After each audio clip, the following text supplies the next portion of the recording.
Hey, Gary and Simon. My name is Bill Clanton, BillClantonBooks.com. I'm an adult coloring book illustrator. I live here at the Jersey Shore. I make coloring books for grown-ups.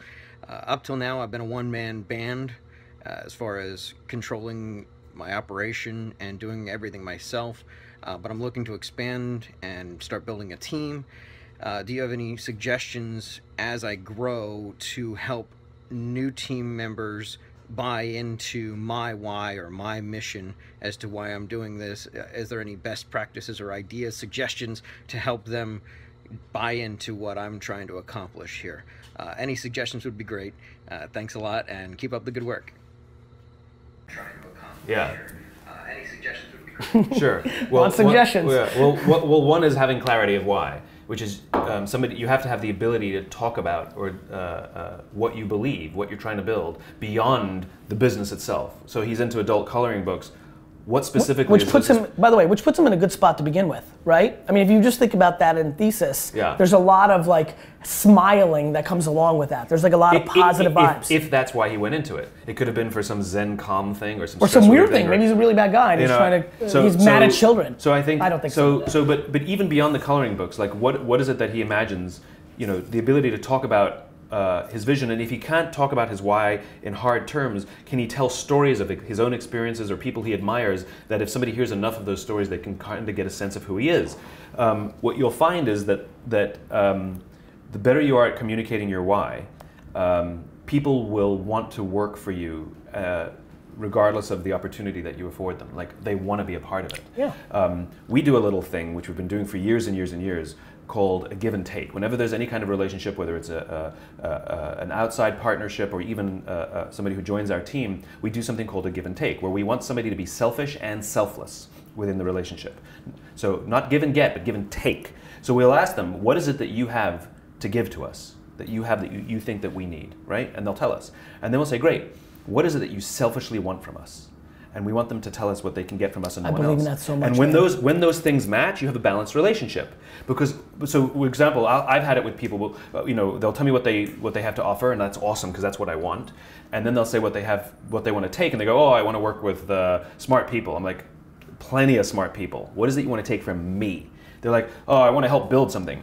Wonderful, do that anywhere. What do you want to take selfishly from me that you can get nowhere else? And if they can't answer the question, I won't engage in a relationship, and the reason is because in time, the relationship is unbalanced, they're going to be giving, but they're not taking, and I don't even know how to give them what they want, then they'll complain they're not making enough money, or that because it's not balanced. That's right, and I think, so that's a big part of it. I think the other thing, you know, as being out there, a lot of people play the reverse of that. Yeah. You know, they want to give you something that is very low in value and they want something insane in return. Hey Gary Vee, I tweeted about your book. Now I want a job with you. I want you to babysit my dog 4 times a week. Like it's insane with that. Right, so it's about balance. And to me, I've thought a lot about that. I think a lot about it. I call it 51-49. I fully believe in that. Yeah. And then what I always think about is how incredibly important it is to me to slightly give a little bit more, not because I'm the greatest human ever, I actually just think it's a leverage point.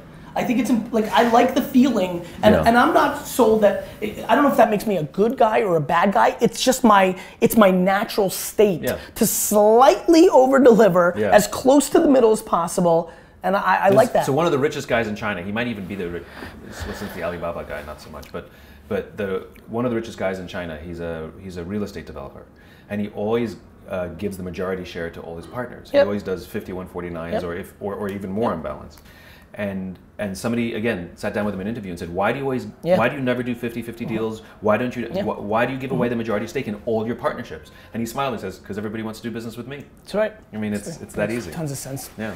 I think to answer the question in a little bit of detail, I think you have the benefit of being out there. I think all of us have the benefit of being out there today. And I think all of us, whether your audience, and we've been at audience sizes of just starting to where we are today, whether your audience is very large or quite small, there are always a small group of people that are attracted to your message. And I think what I would do in this scenario is if you're looking to hire that first person, I would look very hard at the people that are engaging with your content on social and start there. I'm a very big believer on that because I think it's quite practical. They've already been self-selected. They're using their free time to comment on your stuff, consume your stuff, and buy those coloring books. And so I think that's a very important place. I've had an enormous amount of success with Wine Library and both VaynerMedia in the exact same way. And they have a passion for you and your work. That's right. Before And by the you way, even met them. by the way, sometimes you lose because they had a vision of what they were attracted to, and then the reality is it's work or this and that. Yeah. But I do like that starting point from a practical nature.